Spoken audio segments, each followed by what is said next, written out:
Hi everyone, how's everyone doing here today? And briefly I wanted to talk about trains and regulations, which is obviously in regards to the incident that occurred not too long ago, the train derailment in East Palestine, Ohio, which is brought on a lot of news, a lot of controversy, and some other issues that really need to be addressed, which I'm hoping they will in the near future, but that'll have to wait and see. So, given the small town it's in, there's a serious chemical leak which has left a lot of people, having to leave their homes and everything because of the contamination.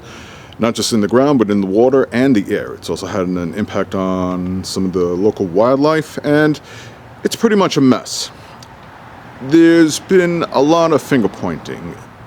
Some of it justified, some of it not quite so. And unfortunately, this incident has been severely politicized. Nothing new, but that's one of the things I wanted to talk about, because there is blame to go around if you really think about it. So, one of the big things that occurred was at the FEMA, that's the Federal Emergency Management Agency. Supposedly, the Ohio governor refused the FEMA, which is why it was delayed, which a lot of people criticized Joe Biden on. But then other sources indicate that supposedly Ohio is ineligible for the federal relief because the incident didn't meet the major disaster. Now, I'm really not sure what the qualifications are to be considered a major disaster, but here's the bottom line. When disaster strikes, I don't care what kind it is, those people need help. Whether it's, like in this case, a chemical or an industrial accident, or if it's just a natural disaster like a hurricane or a tornado, whatever it may be, the people there should get help. I don't care what state it's in, it's red or blue, I don't care what their politics are. It could be a town full of MAGA hat wearing people. They still need help. It doesn't matter if it's a major city of, say, a population of 50,000 or a really small town with a population of only 500. When lives are impacted and are in serious jeopardy, they should get the funding that they need to help survive and get through this disaster. So, with that being said, one of the reasons why Biden didn't show up is because he was overseas in Ukraine, which he got a lot of criticism for. Now, a lot of people in the media, both the mainstream and independent media, felt it was a wasted opportunity because it didn't give Biden a chance to show some pretty good optics, which is pretty much all that really is. Donald Trump made a trip there, and of course he politicized it, and Pete Buttigieg was there, and he received criticism on different fronts, a lot of it coming from Fox. So that's a situation where you're damned if you do, you're damned if you don't. So you got to ask yourself, is the criticism justifiable? Or if it isn't, then just disregard it. But then Fox has always had a bias, so there's no big surprise there. Now, a small part of me isn't really fazed by Joe Biden not being there. Buttigieg was there, like I said. I felt that was enough. Could he have showed his face there briefly, like prior to going to Ukraine? Perhaps. It would have made the optics for him look better. But that's the key word, it's about optics. And somebody made an interesting point, which I didn't even really think about until afterwards. And that is, whether it's the current or a former president, in this case, what are they going to do? What are they really going to do, other than give a quick speech, do a little photo op, show some compassion and everything? What is their purpose there beyond that? Because that doesn't really help much. And when there's a time of disaster, you need resources. You need funding. You need professionals there who know how to deal with it. Biden is not an EMT or a medical expert. He's not a rescue worker. He doesn't know anything about chemistry or, hazard cleanups and stuff like that. So what is he going to really do? The same could be said for Donald Trump, He doesn't know any of that stuff. So what's really his purpose in being there, other than just to look good for the press? And that's why I said, because Biden's not there, didn't show up, I didn't really make too big a deal on it, if you like or you're in favor of Biden, you'll look past some of the politics and stuff like that. Because, again, it's all about optics. That looks good during a campaign, but it doesn't solve the problem. And if you're somebody who hates Biden, well, obviously that's an opportunity where you're just going to dump on him some more. So it is what it is. But again, how do we solve the problem? Now, the train company, I think they're the ones to blame the most. And before I get to that is, in the previous administration, it was also made known that Donald Trump rolled back a lot of regulations, some of it related to the train. And that seemed more like a political stunt where, he was catering to lobbyists. And I'm not putting this all on Trump because the lobbying, that can happen to either side. It's not just Republicans that are being lobbied and, used to roll back regulations or to serve favoritism towards big corporations. Democrats do it too. You got good and bad politicians.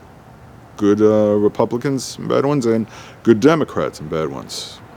Kirsten Sinema and Joe Manchin, do they not come to mind? Anyhow, I don't want to get off topic. But that should also be addressed because it begs the question, was there really a good reason to roll back those regulations other than the red tape? And to be fair about one thing, is what Trump did cause the accident? I do not know. I'm not going to assume anything. Some people will, like if you're a Trump hater or if you're a supporter, they'll say, oh, no, it didn't. Well, how do you know? Just like I talked about doctors with vaccines. In this instance, I'm not an engineer. I'm not an expert on trains. I've never worked for a railroad. So what do I know?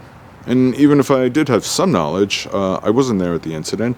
I didn't get to examine the wreckage and try and determine what the cause is. So we really don't know. Now, in a case with Donald Trump, of course, he's going to flat out deny it, which he was questioned about when he was there after handing out bottles of Trump water, because that's what the people really need. Yeah, of course he said, oh, no, it had nothing to do with me. Well, how does he know? He's not an expert. I do know what Donald Trump is. He's the guy who takes no responsibility for anything. If anything good happens, even if he didn't have a hand in it, he's all too happy to take the credit. Something bad happens, it's Biden's fault, it's the Democrats' fault, it's the Ohio governor's fault. Everyone's to blame except Trump. So let's be realistic about that. Obviously, all the supporters are praising him for being there, and as I said before, that makes the optics look good for him. And it's great on a campaign, but what does it really do for Ohio? He brought a few cases of water, I guess. I don't know how many. Guess what? I could have done the same exact thing. He doesn't have a job. He just sits at Mar-a-Lago all day. So, I could take a few days off from work, fly down there, get some cases of water, and start handing them out. It's a nice little gesture, but it really doesn't do much for the people, especially the ones that are displaced from their homes because of the contamination. And of course, it's Trump water, and he's got to hand out hats. So, in other words, that was nothing but a PR stunt. Let's be realistic about that. Deep down, he does not care about those people at all. All right? He just simply did it to improve on his image. During his presidency, there were a lot of derailments, it turned out. And guess how many of them he went to? From what I read up on, 0, none, not one. But now all of a sudden he cares? I'm surprised he didn't start throwing paper towels around. Or just say something stupid like, oh, well, here, take the paper towels. You can just use it to clean up the chemicals. And it'll be fine. And if there's anything left over, it'll go away with the flu. Am I being disrespectful, Donald Trump? You bet. Because, again, he didn't go there with any purpose other than for himself. So, obviously the MAGA crowd's going to swallow that up. But for, normal people who look past the politics, they'll say, no, he doesn't care. No disaster of any kind should ever be politicized. Like I said before, you put all the politics aside and you do what you can to help. If Donald Trump really cared, he could have easily stayed at Mar-a-Lago, wrote a check for say $50,000 for relief efforts in East Palestine. That would have helped. And not said anything about Joe Biden or anything like that. But of course, again, he's got to make it about himself. So let's put the excuses aside, for all the MAGA crowd that are about to say something, oh, he really does care. No, he doesn't. So the other thing I would say on Biden's part, not from not being there, but when these regulations were rolled back, why didn't he or Pete Buttigieg try and re-enable them? That is a fair question which I would ask, and I don't know the answer to that. So what regulations were put in place during the Obama administration when Biden was vice president? Technically, that would be a fair question too, although that's jumping a little further back. But on that note, I would say if what Trump did during his presidency, if that resulted in the accident, the faulty brakes and stuff from what I heard, that needs to be addressed. And I can't imagine there's any legal repercussions that would fall on Trump, because he was the president back then. Putting all the legality aside, it makes me wonder if he inadvertently caused the accident, the other regulations that he rolled back, what accidents could those potentially cause? And that's something we really need to think about. And that's something Joe Biden seriously needs to address. The other thing is just find a way to do away with the lobbying so that big corporations can't roll back regulations and do away with safety because they got to put profit over people. And that's been going on for years. Let's be real about that. I get it. Companies need to turn a profit, especially large companies, like public transportation, stuff like that. I get it. But you still have your employees to keep safe. You still have the people that you're serving. You have a responsibility towards them. And when that's neglected, when they're using politicians to enable that just so they can increase the profits and hopefully minimize the risks still, they may have even looked at that as that's an acceptable risk that might happen. We can survive that. In the end, we still make a good amount of money. Because again, the thought process is profit over people. And that is a big problem. So all in all, I think the railroad company is the one that deserves the most blame on this one. And the question is, how do you fix that moving forward? Are regulations more going to be put in place? And what's worse is that I've seen some of the town meetings with representatives from the company talking to the people there that have been greatly impacted by this. And mostly their answers are very legally safe, where they say they're going to do the right thing or they're going to do the best that they can. That's very vague.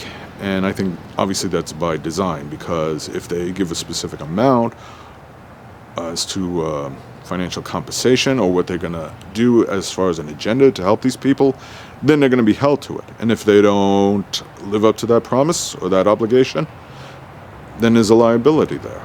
So yes, I think we need regulations. I think we need more safety, especially in companies like this, railroads, airlines. And more importantly, we need other contingencies in place in the event of a disaster where, there is available funding, not just from the corporation, but from the federal government as well.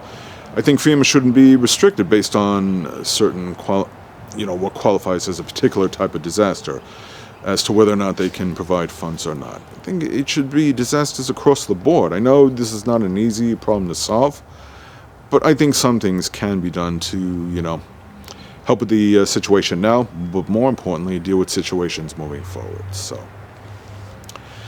that's just my view. If you think I'm wrong or if you have any comments, by all means, feel free, because like I said, I'm not an expert in any of this. I'm just looking at it on a whole and giving in my input. So anyhow, thank you for watching, and I hope you understand.